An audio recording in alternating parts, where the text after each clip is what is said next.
The massive doors of the Galactic Council chamber slid open with a deep rumbling sound that echoed through the vast hall.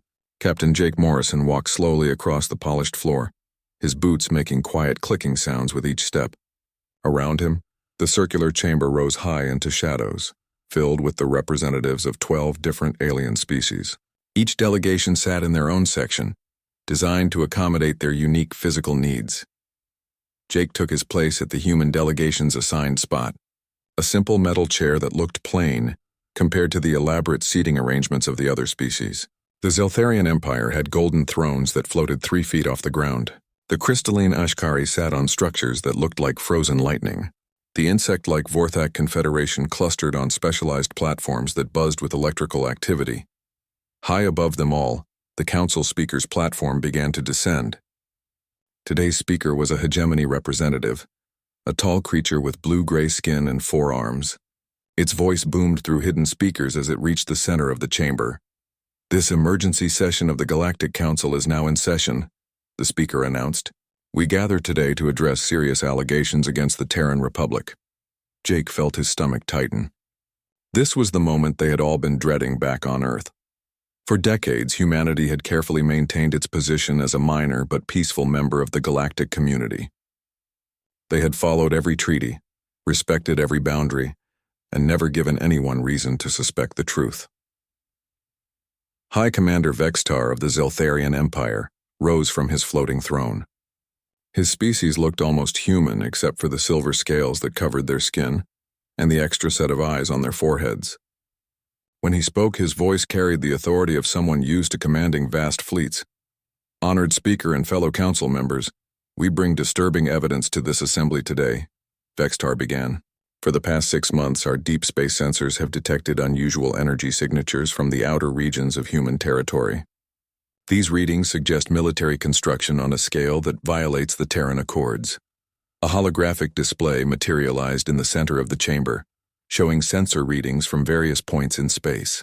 The data scrolled past too quickly for most to read, but Jake recognized some of the locations. His heart began beating faster. Ambassador Krell of the Hegemony spoke next, his 4 arms gesturing at the display. The energy signatures match those of massive shipyards and weapons testing facilities. "According to our calculations, the humans have been building military assets far beyond the limits agreed upon when they joined this council." The Vorthak representative, a creature that looked like a cross between a praying mantis and a spider, clicked its mandibles together before speaking. "Our scouts have also detected these anomalies. The electromagnetic patterns suggest the presence of hundreds, possibly thousands of vessels in areas that should be empty space."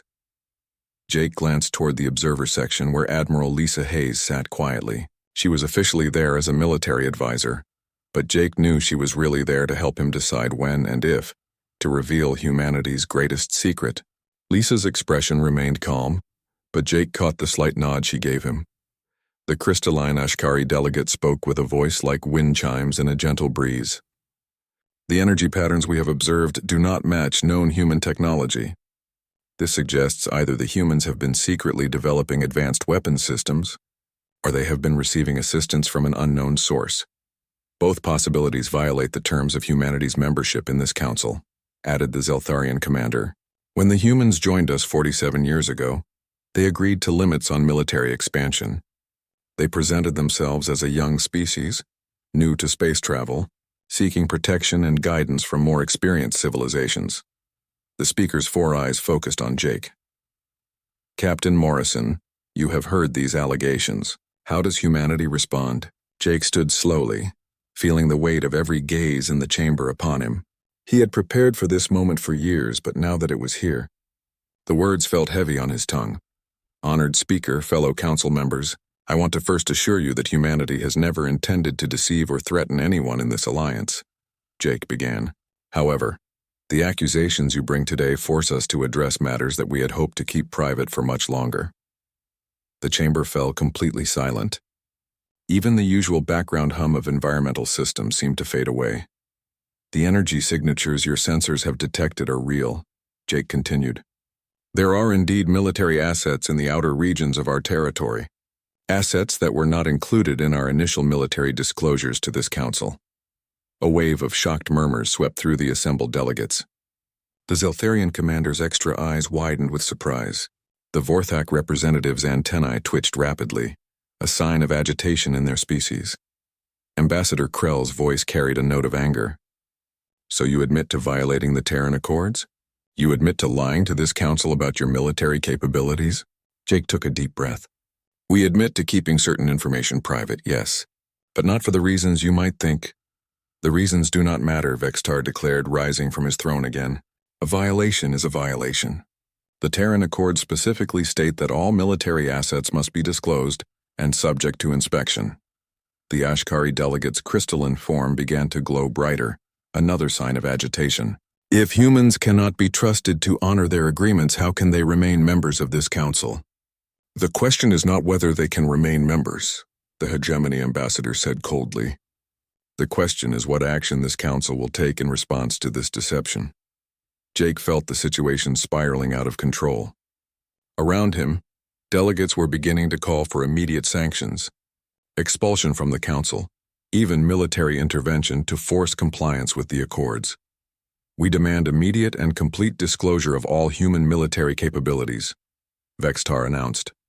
Full access to inspect all facilities, all shipyards, all weapon systems. You have 72 standard hours to comply, and if they refuse, asked the Vorthak delegate, then humanity will be expelled from this council and declared a hostile entity. Krell replied, We will not tolerate deception from any member species, regardless of their excuses. Jake looked once more toward Admiral Hayes. This time her nod was more definite. It was time. Very well, Jake said quietly, his voice somehow carrying clearly through the vast chamber despite its low volume. If full disclosure is what you demand, then full disclosure is what you shall have. He paused, looking around at the assembled representatives. But understand this, honored delegates. Once we show you what we have been hiding, there will be no going back. Some secrets are kept not out of malice or ambition, but out of necessity. What is that supposed to mean? Vextar demanded. Jake smiled, but there was no humor in it. It means that in 72 hours your understanding of humanity's place in this galaxy is going to change completely. Far beyond the edge of human space, in the cold darkness between the outer planets, something ancient began to stir. The Kuiper Belt stretched endlessly in all directions, filled with chunks of ice and rock that had drifted here since the formation of the solar system. To any outside observer, this region appeared empty and lifeless, just another collection of frozen debris orbiting the distant sun. But appearances could be deceiving. Deep within what looked like an ordinary asteroid, lights began to flicker on for the first time in decades. Ancient systems that had been sleeping in standby mode suddenly came to life, their displays casting eerie blue glows in corridors that had been dark for so long. The asteroid was not an asteroid at all, but a carefully disguised docking facility larger than most space stations. Commander Ryan Clark stood on what appeared to be solid rock, but was actually a perfectly camouflaged observation deck. Through the transparent aluminum windows disguised as mineral veins, he watched as massive shapes began to move in the darkness around him. These were not the sleek white vessels that the galaxy knew as typical human ships. These were something else entirely. The ships emerging from their hiding places were black as space itself, their hulls scarred and pitted from countless battles. They had been built not for exploration or trade, but for war. Their design spoke of an older time, when humanity had faced threats that required weapons, capable of cracking planets and shields that could withstand the fury of dying stars. All stations report ready status, came the voice of Lieutenant Amy Foster from the communications console behind Ryan. Her voice carried easily through the artificial atmosphere of the hidden facility, but there was a tremor in it that spoke of the magnitude of what they were about to do. Ryan turned from the window and walked toward the center of the command room. Around him, dozens of technicians worked at control stations that monitored the awakening fleet. Most of these people had been born into this secret, raised from childhood to maintain and prepare vessels that they had never expected to see in action. How many ships are responding to the activation sequence? Ryan asked. Communications Officer Ben Adams checked his displays before answering. All primary vessels are coming online, sir. The USS Defiance is at full power and ready for command transfer. The USS Vengeance reports all weapon systems operational. The USS Retribution and USS Salvation are beginning their final startup procedures. Through the facility's hidden speakers, Ryan could hear the deep rumbling sounds of massive engines warming up for the first time in generations. The sound was different from modern human ships, deeper and more powerful, like the growling of some ancient predator awakening from a long sleep. Total fleet count, Ben? Ryan asked. 847 vessels across all classes, sir, Ben replied, his voice filled with awe despite having known these numbers for years. 12 dreadnoughts, 34 battleships, 156 cruisers, 211 destroyers, and 434 support vessels. Ryan nodded and opened a secure communication channel to Earth Command. The signal would travel through hidden relay stations that had been maintained in absolute secrecy for decades, ensuring that no alien sensors could intercept or trace the transmission. Earth Command. This is Ghost Fleet Actual, Ryan said into his headset. We are ready to implement Revelation Protocol on your command. The response came immediately from Admiral Patricia Wells, her voice clear despite traveling across billions of miles of space. Ghost Fleet Actual, this is Earth Command. The Galactic Council has given us 72 hours to comply with full military disclosure. Are all assets prepared for revelation? Affirmative, Earth Command. All Ghost Fleet vessels are operational and ready for deployment. Cloaking systems are prepared for disengagement on your mark. There was a pause before Admiral Wells responded, and Ryan could imagine the weight of decision that rested on her shoulders. For over 40 years, humanity had carefully maintained the fiction that they were a young, peaceful species new to space travel. The truth was so much more complicated. Ghost Fleet Actual, you are authorized to begin Phase 1 deployment. Move all vessels to designated revelation coordinates and await final orders. Understood, Earth Command. Beginning deployment now. Ryan closed the communication channel and turned to face his crew. These men and women had trained their entire lives for this moment, maintaining skills and knowledge that had been passed down through generations of secret keepers. Attention all personnel, Ryan announced. This is Commander Clark. We have just received authorization to begin Revelation Protocol.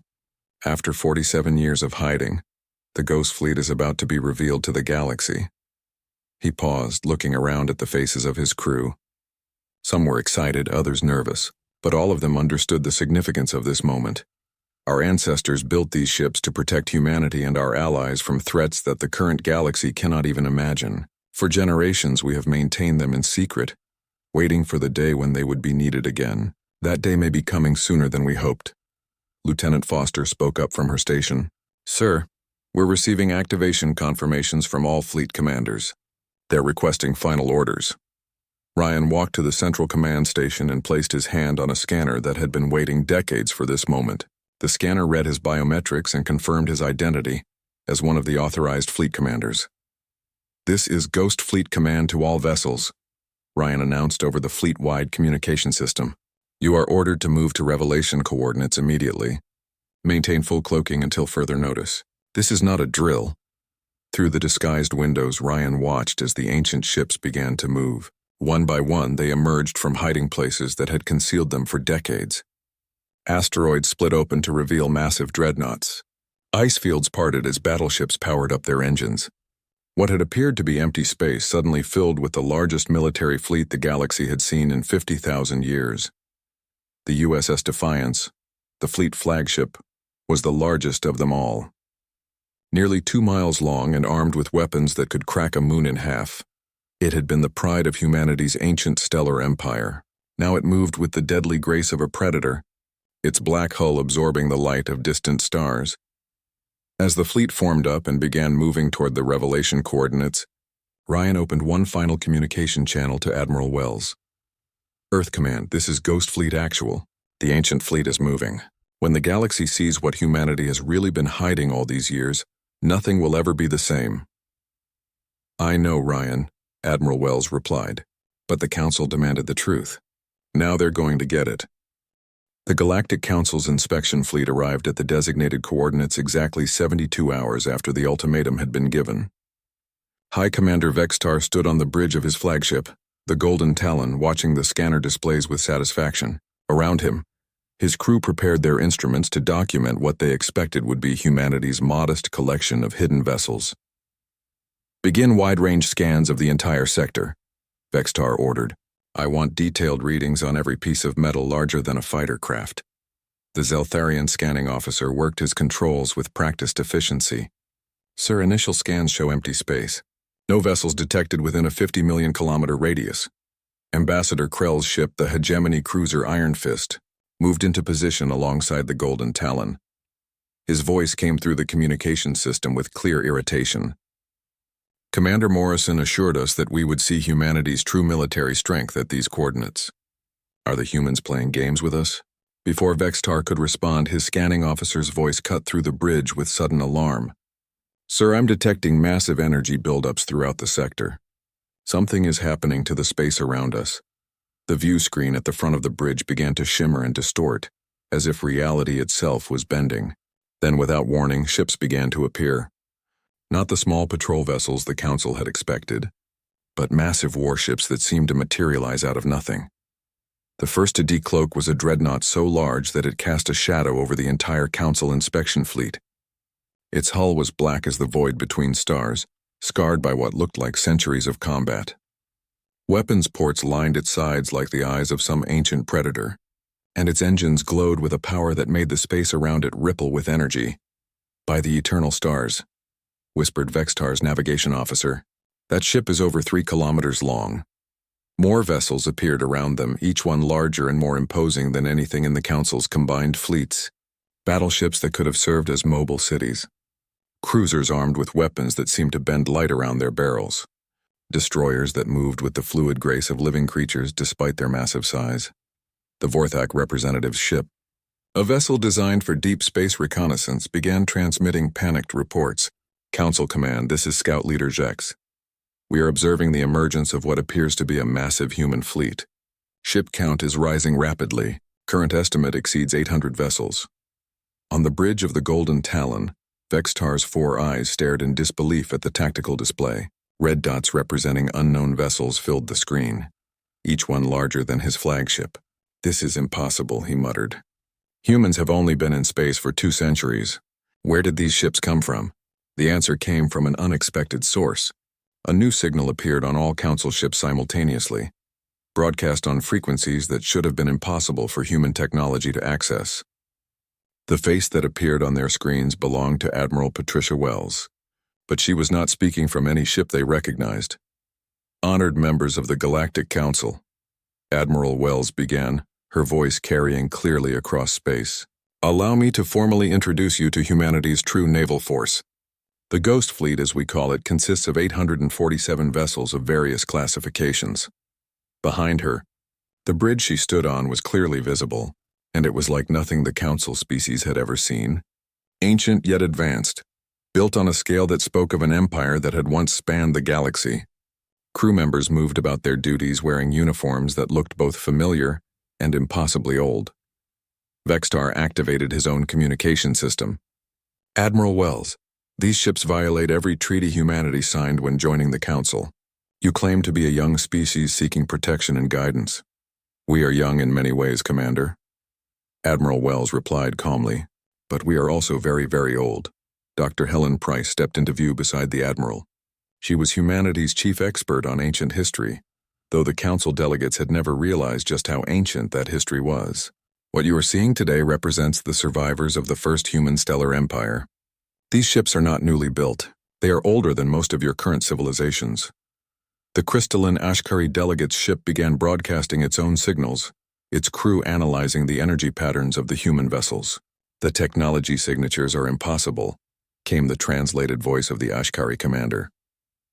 These patterns suggest construction, techniques that predate known galactic civilization by tens of thousands of years. Captain Steve Morgan's voice joined the conversation from his position aboard the assault cruiser USS Thunder. That's because they do predate your civilizations. Humanity didn't discover spaceflight 200 years ago. We rediscovered it. To demonstrate the point, the USS Thunder powered up its main weapons and fired a single, precisely controlled burst at a nearby asteroid. The rock simply ceased to exist, vaporized so completely that not even dust remained. The energy required for such a feat was beyond anything the Council species possessed. Your weapons, stammered the Vorthak representative. How is such power possible? Our ancestors fought wars that you cannot imagine, Captain Morgan replied simply. They built these ships to face threats that would terrify your species into extinction. We have maintained them, crewed them, and kept them ready for the day they would be needed again." Admiral Wells continued the explanation, her words carefully chosen to convey the magnitude of what they were revealing. 50,000 years ago, humanity ruled an empire that stretched across half the galaxy. We built fleets that numbered in the hundreds of thousands. We protected younger species from dangers that came from the dark spaces between the stars. The hegemony ambassador's voice cut through the communication channels. If this is true, what happened to this empire? Why did humanity retreat to a single world and pretend to be primitive? The answer came from Lieutenant Colonel Mary Stone, who appeared on screen wearing the uniform of the Historical Archives Division.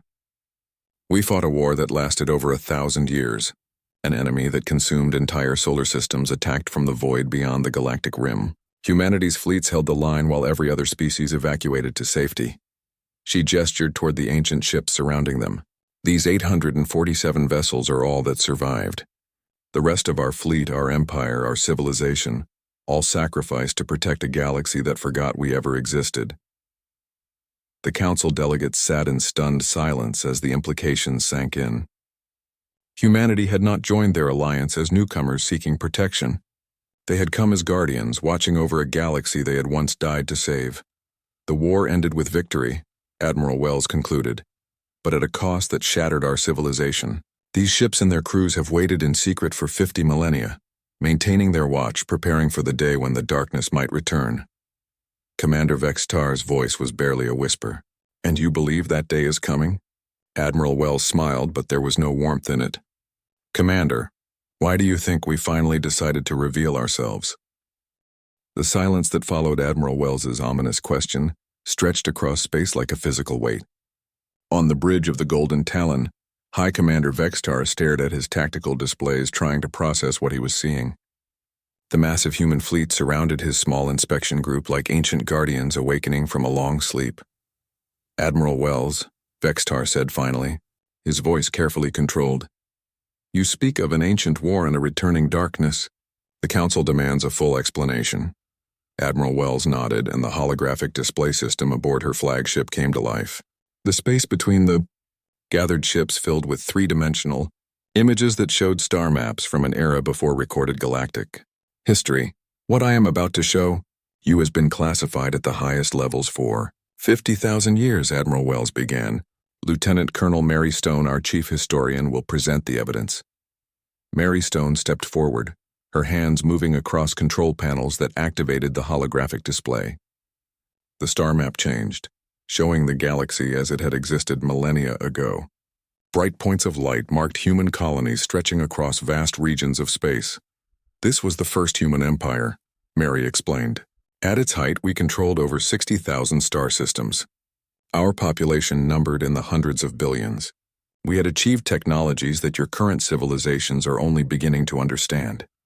The display zoomed in on specific sectors, showing massive shipyards and defensive installations. Our fleets were the largest the galaxy had ever seen. We maintained over 400,000 vessels of all classes, from fighters to dreadnoughts capable of destroying entire worlds. Ambassador Krell's voice interrupted from the hegemony vessel. "If humanity possessed such power, why is there no record of this empire in our historical archives?" Chief Historian Danny Wright appeared on screen beside Mary Stone. His uniform bore the insignia of the Archive Corps, a division that the Council had never known existed. "Because we made sure all records were erased," he said simply. "After the war, the survivors decided that the galaxy was safer if they forgot we had ever existed." The holographic display shifted again, showing new images that made several Council representatives gasp in shock. Dark shapes moved between the stars, consuming everything in their path. These were not ships in any traditional sense, but something far more terrible. 52,000 years ago, our deep space monitoring stations detected the first incursions, Danny continued. Something was coming from the void beyond the galactic rim, something that existed in the spaces between realities. The images showed human ships engaging these dark entities in battles that defied understanding. Entire solar systems became battlefields as humanity fought to contain the invasion. "We called them the Void Spawn," Mary Stone said, her voice heavy with the weight of ancient memories passed down through generations. They were not alive in any way we could comprehend, but they consumed life, matter, and energy with an insatiable hunger. Commander Kelly Roberts appeared on screen from the bridge of the ancient carrier USS Horizon. Behind her, crew members worked at stations that had seen this enemy before. The void spawn could not be reasoned with or negotiated with. They existed only to consume. They turned entire star systems into empty voids, leaving nothing behind but darkness. The holographic display showed the progression of the war, with human fleets making desperate stands at strategic choke points throughout the galaxy. The war lasted for over 1,000 years, Danny Wright explained. Humanity fought from the galactic core to the outer rim, holding the line while every other species evacuated to safety. Vexitar watched in growing horror as the display showed battle after battle. Human ships stood alone against cosmic horrors, buying time with their lives for others to escape. "How many did you lose?" he asked quietly. "Everything," Admiral Wells replied. "Our empire, our colonies, our fleets. By the end, we had less than 1,000 ships remaining out of hundreds of thousands."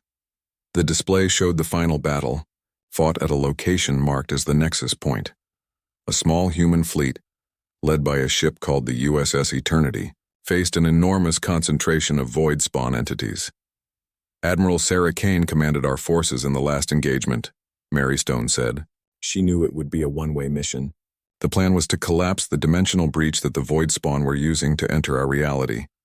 The images showed the USS Eternity and her escort ships diving directly into the heart of the enemy formation. Massive explosions lit up the void as human vessels detonated their cores, creating a cascade reaction that sealed the breach between dimensions. "The gambit worked," Danny Wright continued. "The breach collapsed and the remaining void spawn were cut off from their source. Without reinforcements, we were able to hunt down and destroy the survivors over the next century."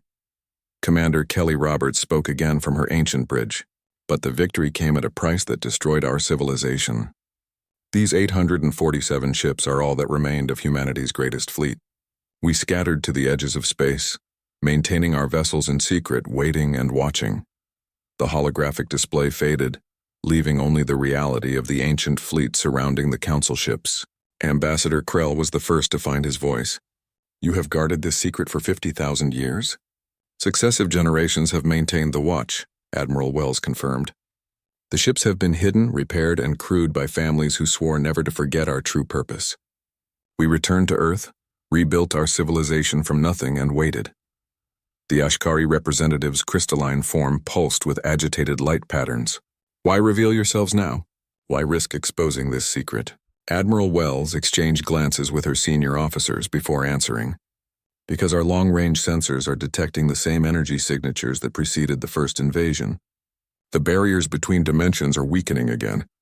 The communication channels fell silent as the implications hit home. Captain Steve Morgan's voice cut through the quiet from aboard the USS Thunder. "The void spawn are coming back. Our ancient enemy has found another way through." Commander Ryan Clark appeared on screen from the USS Defiance. "For 50,000 years we have prepared for this moment. We rebuilt our technology, trained new crews, and maintained our vigil. We hoped we would never be needed again, but hope is not a strategy." Vexitar stared at the massive human warships surrounding his fleet, ships that had fought battles beyond imagination, crewed by the descendants of heroes who had saved the galaxy once before. "What do you need from the Council?" Admiral Wells smiled for the first time since the revelation began. "We need you to understand that humanity is not your enemy. We never were. We have always been your guardians, even when you did not know we existed. The real enemy is coming, and this time we will not face them alone." The warning came 3 hours after Admiral Wells finished explaining humanity's ancient history to the stunned Galactic Council representatives. Captain Nick Powell was monitoring the Deep Space Sensor Array at Station New Geneva when his instruments began registering impossible readings. "Control. This is Deep Space Station New Geneva," Nick broadcast on the emergency frequency. "We have multiple gravitational anomalies appearing at the galactic rim. The signatures match the patterns from the historical records." Admiral Wells received the transmission aboard the USS Eternal and felt her blood turn cold. After 50,000 years of waiting, the moment they had all dreaded was finally here. "Captain Powell, confirm your readings. Are we looking at dimensional breach activity?" "Confirmed, Admiral. 17 separate breach points detected across sectors 47 through 63. Energy patterns match the void spawn invasion signatures exactly. Throughout the gathered fleets, both human and council ships, alarm systems began sounding. The ancient enemy that had nearly destroyed the galaxy was returning. And this time they were coming through multiple entry points simultaneously. High Commander Vextar's voice cut through the communication channels from his flagship. "Admiral Wells, our sensors confirm the anomalies. What are your orders?" It was a question that carried enormous weight. For the first time in 50 millennia, someone other than humanity was asking for leadership against the void spawn threat. Admiral Wells took a moment to appreciate the significance before responding. "All ships, this is Admiral Wells. Begin immediate deployment to intercept positions. Council vessels are to maintain a defensive formation around the fleet carriers, while human ships move to engage the enemy." Commander Ryan Clark's voice came from the USS Defiance. "Admiral, all Ghost Fleet vessels are ready for combat operations. We've been preparing for this moment for 50,000 years." The massive human warships began moving with a coordination that spoke of countless training exercises and generational planning. These crews had been raised knowing this day would come, and their movements showed the efficiency of absolute readiness. Captain Steve Morgan aboard the USS Thunder took his ship to the front of the formation. Long-range sensors show the first void spawn entities beginning to emerge from the breach points. They're exactly as the historical records described them. The view screens throughout both fleets showed images that would haunt the council delegates for the rest of their lives. Dark shapes that seemed to absorb light itself poured through tiers in space, moving with predatory intent toward the inhabited systems of the galaxy. "By the eternal stars," whispered Commander Vextar as he watched the enemy emerge. "They're massive. Our largest ships would be insignificant compared to those things." Admiral Wells opened a fleet-wide communication channel that reached every ship in the combined force. "Attention all vessels, human and council alike. What you are seeing today is why humanity has maintained its secret vigil for 50,000 years. Our ancestors died to protect this galaxy from these creatures, and today we honor their sacrifice." The USS Retribution and USS Salvation took positions flanking the flagship, their ancient weapons systems charging with power that made space itself ripple. Commander Jake Wilson aboard the fast attack craft USS Lightning reported his squadron ready for rapid strike operations. "Admiral, this is Lieutenant Colonel Mary Stone aboard the archive ship," came another voice. "Historical tactical data is being transmitted to all vessels. These patterns show the most effective engagement strategies developed during the original war." Dr. Helen Price's voice joined from the research vessel that traveled with the fleet. "The void spawn have one weakness that our ancestors discovered. They cannot exist in normal space without the dimensional breaches that bring them here. If we can collapse those breaches, we can cut off their reinforcements." Ambassador Krell's ship moved into defensive formation with the other council vessels. "Admiral Wells, the hegemony pledges its full support. Our ships may not match your ancient vessels, but we will stand with you." Similar declarations came from all the council representatives. The Zeltharian Empire, the Vorthak Confederation, the crystalline Ashkari, and all the other species that had moments ago been demanding humanity's expulsion from the council, now offered their allegiance in the face of the true enemy. "All ships, prepare to engage," Admiral Wells commanded. "Remember, we are not just fighting for our own survival. We are fighting for every world, every species, every life in this galaxy." The first contact came when a group of void spawn entities encountered the outer perimeter of human scouts. Commander Kelly Roberts aboard the USS Horizon coordinated the fighter squadrons that engaged the enemy advance forces. "Contact confirmed," Kelly reported. "Enemy entities are approximately 3 times the size of our largest destroyers.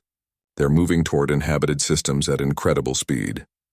Captain Nick Powell's monitoring station continued feeding tactical data to the fleet. "Breach points are stabilizing, Admiral. The enemy is establishing permanent entry corridors. If we don't close them soon, they'll be able to bring through their larger forces." Admiral Wells made the decision that would determine the fate of the galaxy. "All Ghost Fleet vessels, you are authorized to use maximum force. Show these creatures why humanity has survived for 50,000 years." The ancient human warships opened fire with weapons that had been designed to crack planets. Beams of concentrated energy lanced through space, striking the void spawn entities with the accumulated fury of humanity's greatest military minds. The USS Thunder's main cannon vaporized one of the smaller creatures completely. while the USS Defiance's missile batteries created explosions that lit up the darkness like newborn stars. But the enemy was not defenseless. Dark tendrils of energy reached out from the larger entities, weapons that existed partially outside normal space and could strike targets through dimensional barriers. Several Council ships took damage before the human vessels moved to shield them. "This is Commander Ryan Clark to all vessels," came the voice from the flagship. "The enemy is exactly as predicted. Maintain formation and focus fire on the breach points. We can win this, but only if we work together." Young Communications Officer Lisa Martin aboard the USS Defiance sent a message back to Earth that would be remembered for generations. "Earth Command, this is the Ghost Fleet. Tell them the long watch is over. Tell them the ancient fleet remembers its duty. And tell them that this time we are not fighting alone." The battle for the galaxy's survival had begun, with humanity's ancient guardians finally revealed and standing alongside the species they had protected in secret for 50,000 years. The darkness had returned, but it would find that the light had grown stronger during its long absence.